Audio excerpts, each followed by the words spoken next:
You remember the mall, right? Not the sad husks that it is now, but the real mall. Back when Friday night meant something. You went there to flex that baby fat jacket with some Guess jeans, possibly with a Jeans West shirt, posted up in the food court so you can flirt with that girl from the school from the other side of town, then lie to your parents when they come pick you up about all the shit that you done did. I mean, the mall was TikTok before TikTok. It's where you saw trends in real time, where your boy had a Rockaware hoodie on layaway that I absolutely couldn't afford. It's where you got off from working at KFC and your homie got off from working at Aunt Annie's Pretzels and you exchanged leftover pretzels for the KFC barbecue wings on the bus ride home. Just me? Anyway, it's where the girls got phone numbers that they had no intention of using. Okay. That part is still kind of like now, but then it was messy. It was spontaneous and it was alive.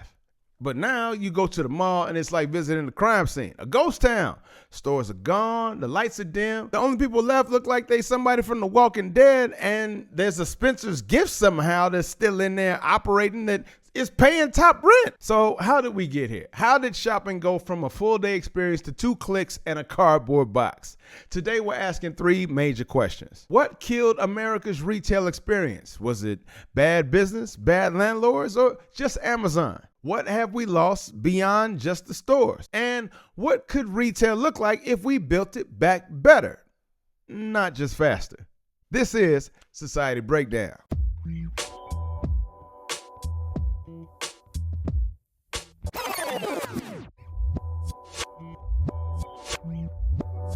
Peace, and blessings. This is your boy, 7 Inglewood's on right now in your zone. And this is another episode of The Black Man Show presents Society Breakdown. And today we are digging through the rubble of retail apocalypse and figuring out if anything worth saving is still under there. Look, let me just start this off by saying, all boycotts notwithstanding, it's easy to point the fingers at Amazon, right?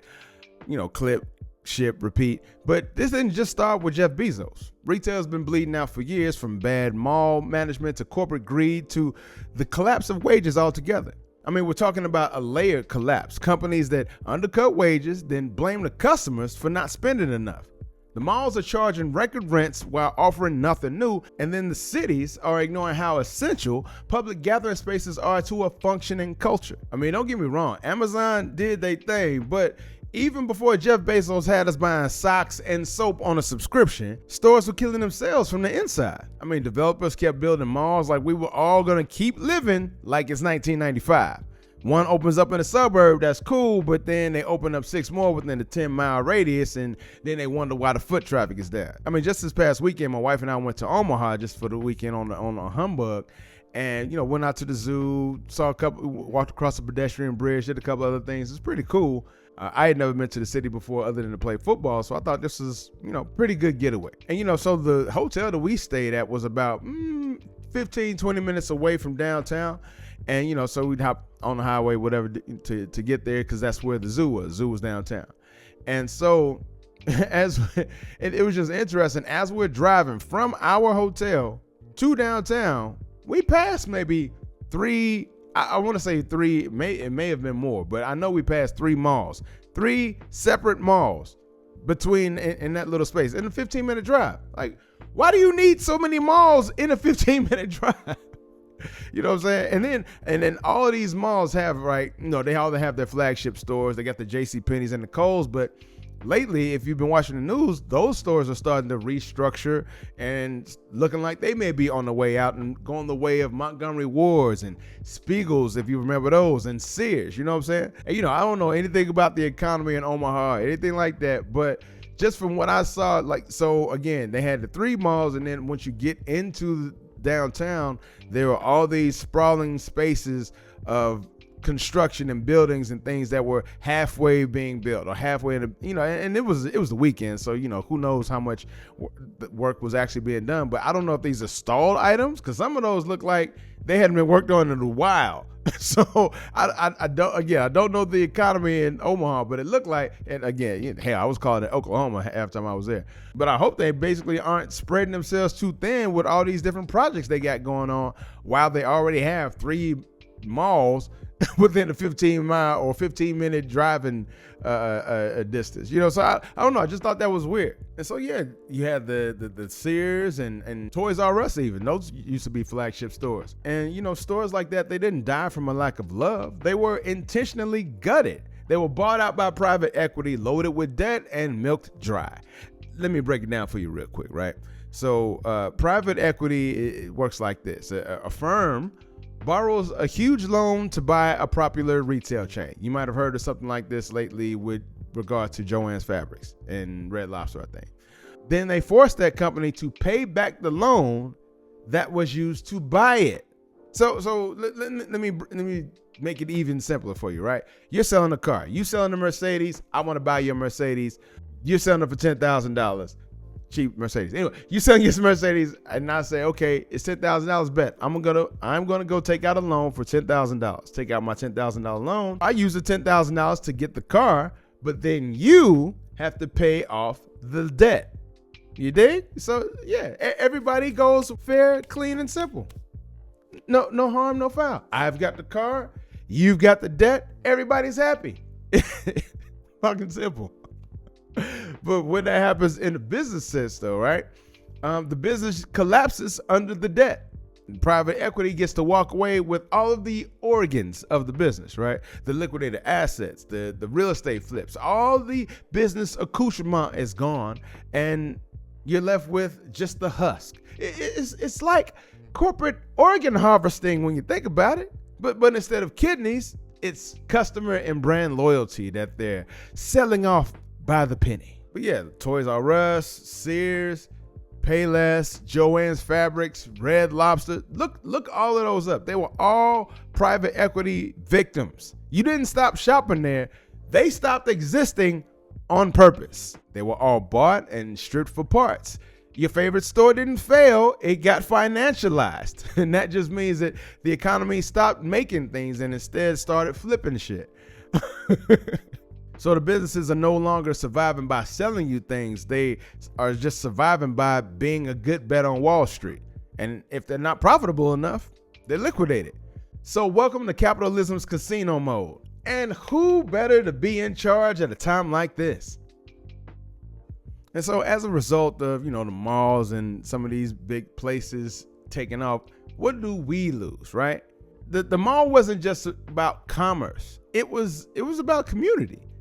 It was where old heads got to walk their laps, where the teens could have some of their first dates, where you learned how to be in public. I mean, when you think about it, for many of us, the mall was our first real attempt at creating and establishing a social network outside of school or church or something like that, right? I mean, or even our neighborhoods, right? I mean, because this is where you were exposed to different people, different walks, different styles. All of that was right there in the mall. And if you think about it a little more, I think this is one of the things that we can say we lost, especially when everything went online. People watching. I mean, I'm not talking about the stuff that you do at the beach or Six Flags with the people who still got a little modicum of dignity still left in them. No. I'm talking about the mall. The mall, I guess the mall was kind of like the predecessor to the people of Walmart, but the people of Walmart are more like shameless. At least at the mall, they had like a soupçon of dignity. Just a little bit. It's more dignity than Walmart, but much less dignity than the beach or Six Flags, if that's a range. But yeah, the mall is where you saw everything, and you couldn't stare. I mean, you had to get it all in a glimpse many times because things can change in a second. Plus, whatever, or more likely, whoever you were looking at had the ability to come over and ask you a pretty good question, something kind of along the lines of, "Hey, what the fuck are you looking at?"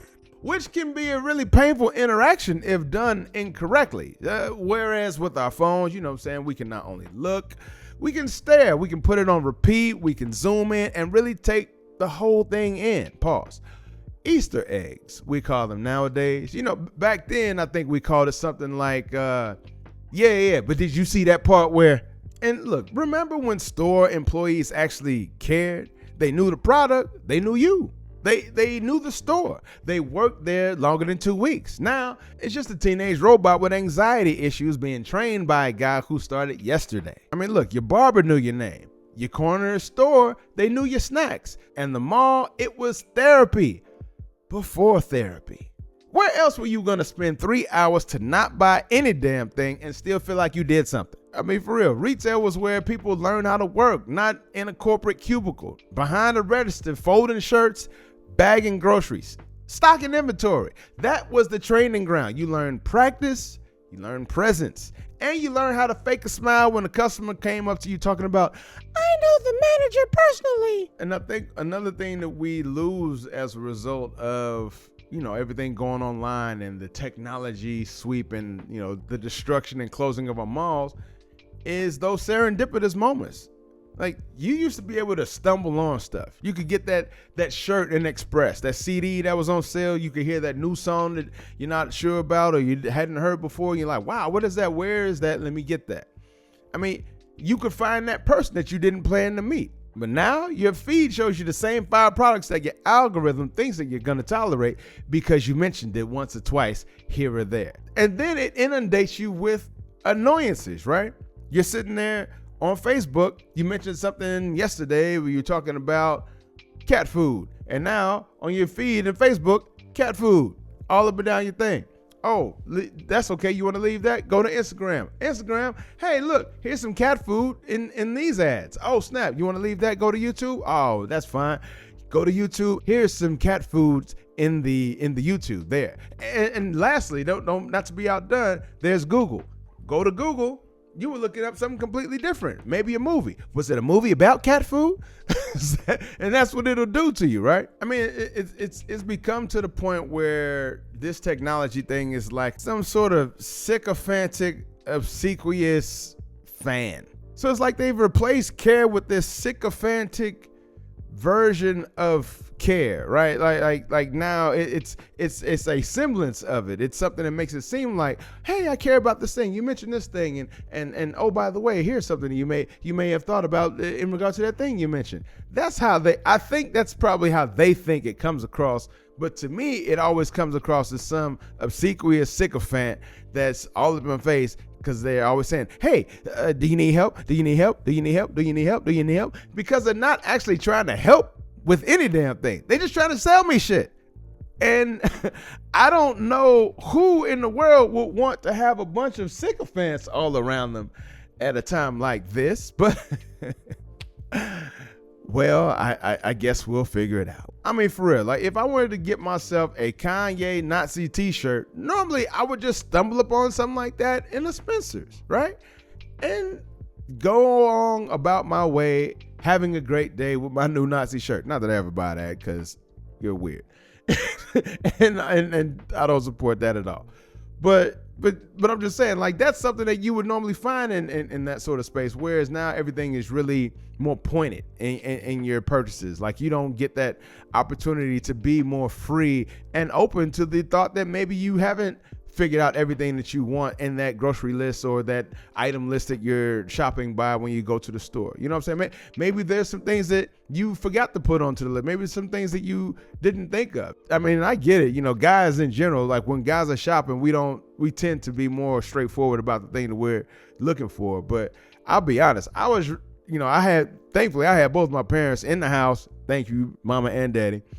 But when it came to shopping, I would go to the store with my mom. And so I'm used to the thought and idea that, hey, maybe I came to the store just for milk and eggs, but oh man, a birthday's coming up. Let me grab this cake mix, whatever, or let me get a steak or whatever, whatever. Let me get these other things because I'm not closed off to the idea that maybe there's more to it than just the stuff that I got. But you don't get that as much when you're doing all this pointed shopping. When you're shopping for things online. I'm not saying you can't, do shopping. I mean, hell, Amazon has thousands of pages of items of whatever you want at just about any given moment. So I'm sure you can do all kinds of shopping. My point is, it's not the same. It's more synthetic than it is actual and tactile, I mean, and even to that end, everybody is becoming like a carbon copy of everybody else. So for example, rap music in the 2010s was really sounding the same. I mean, it's all because like some dude in Ohio came up with a style that many found somewhat pleasurable, maybe a little catchy.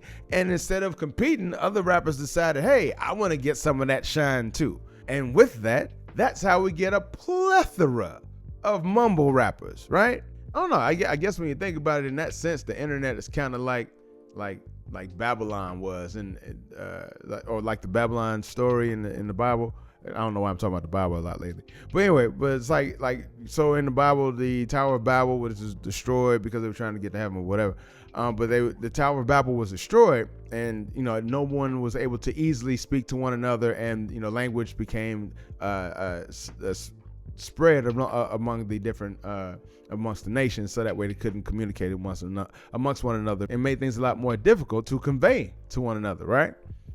I don't know. I guess in that sense, the internet is kind of like the Tower of Babel.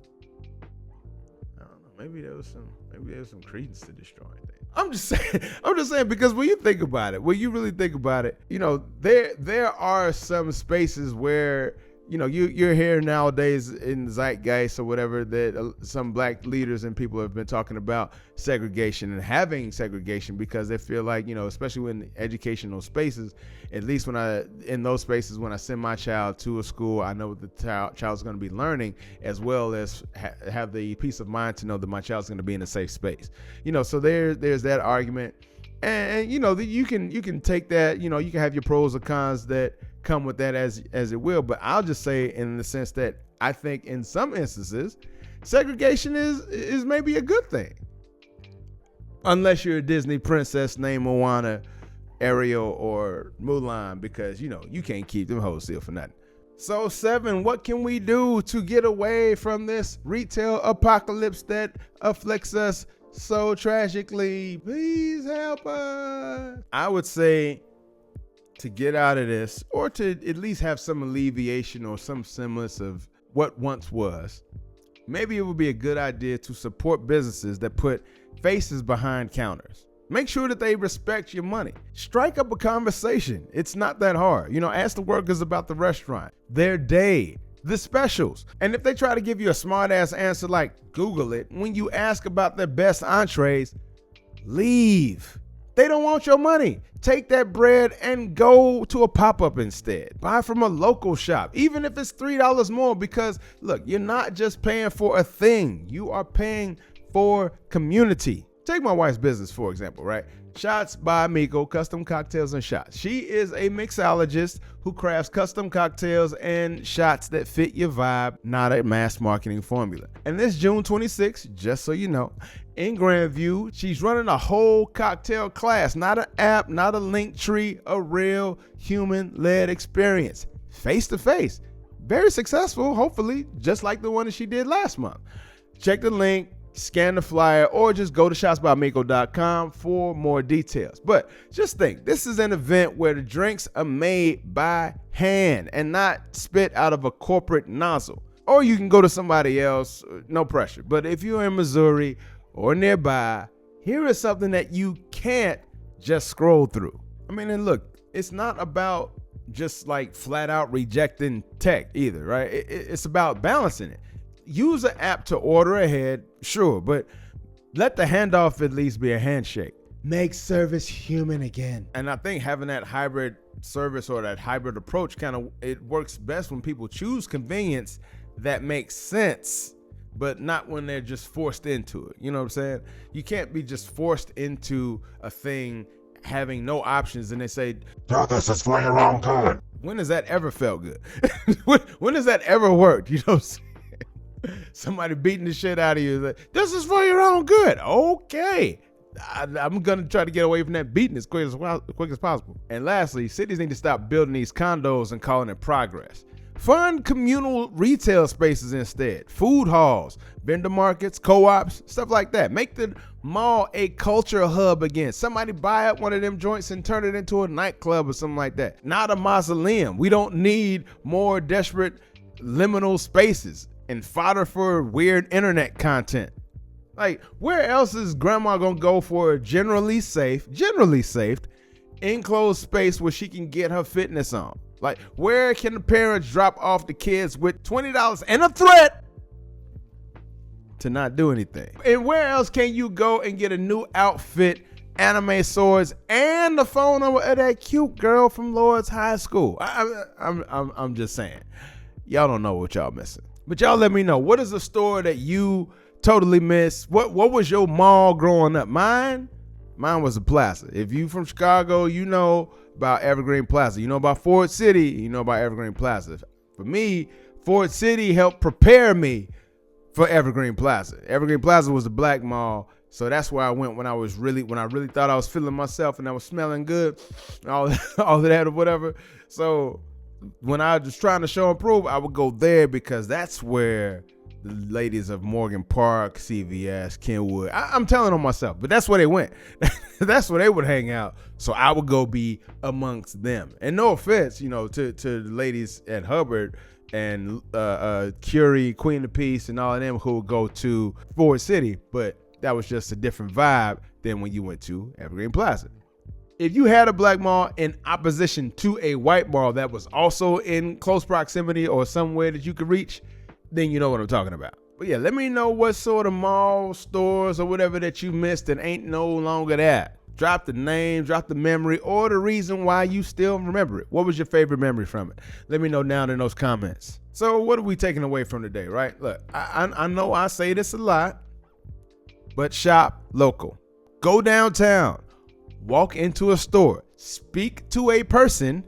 Make it a thing. And then vote with your wallet. Every dollar that you send Amazon is one that's not going to the corner store with the cool earrings or the brother who owns the sneaker boutique. Go to your local stores because that's how you still able to experience those great customer interactions that you otherwise wouldn't have when you're just talking to an app. Now, I will say it is important to be mindful of the fact that, look, ever since COVID, everything has been different in terms of, how we shop, how we consume, and all those sorts of things. So you might have some different expectations when it comes to interacting, even on a local level.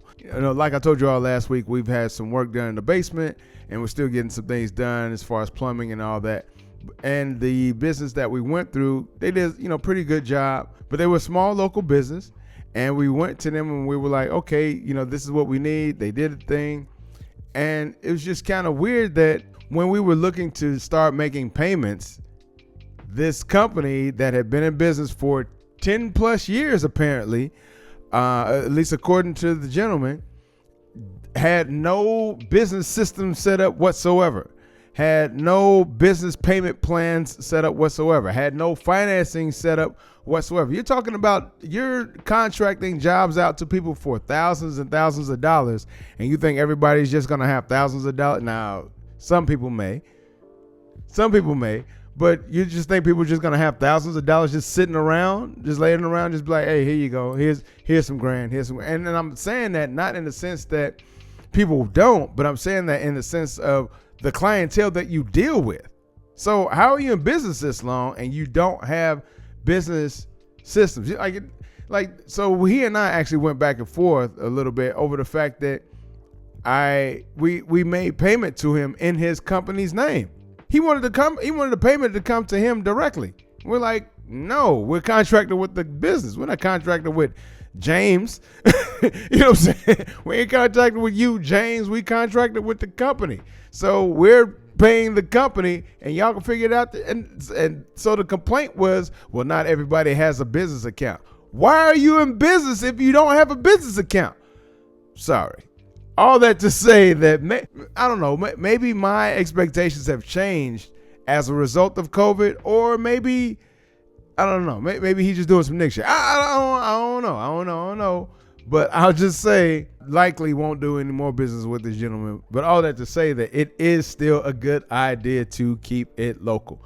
And yeah, you may have some of those weird interactions like I've had, but it doesn't mean that you should throw the baby out with the bathwater just because you had one bad experience. You know what I'm saying? So even with the bad experience that I've had, I absolutely will not be only going to corporations for whatever my needs are. I still will be shopping local. So I suggest you all do the same. And lastly, do some wild shit like host a swap meet, organize a local retail walk, take you and your friends.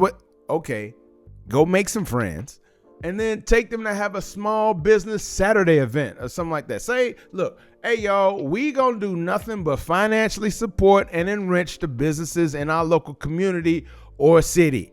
That's what we own. That's our energy. Let's make it happen. You know what I'm saying? Then make that a regular event.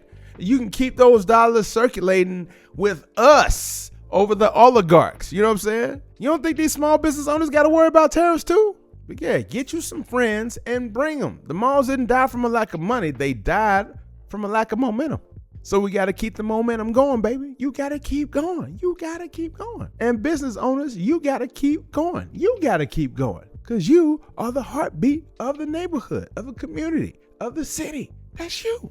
And look, the retail apocalypse isn't just about dead stores. It's about what happens when we let algorithms replace ambiance. When we choose speed over soul. Malls weren't imperfect, true, but they were ours. The retail apocalypse killed connection. It erased memories. It turned shopping into a solitary sport when it used to be a group chat in motion. So maybe we can't bring back Sears or Radio Shack, but we can choose to not lose the spirit of what they gave us. And that means spending local, supporting real people, and building back the kind of world where it's okay to ask a stranger for help without needing a password or a QR code. But holla at your boy next time when we still gonna be talking about this customer service thing. I promise I got something good for you. But until then, I have been your boy 7, and this has been another episode of The Black Man Show presents Society Breakdown. Y'all take care of each other until next time, and go have a conversation with somebody without your phone. Huh? Let's try it. Anyway, I'll see y'all next time, all right? Peace. And I'm out.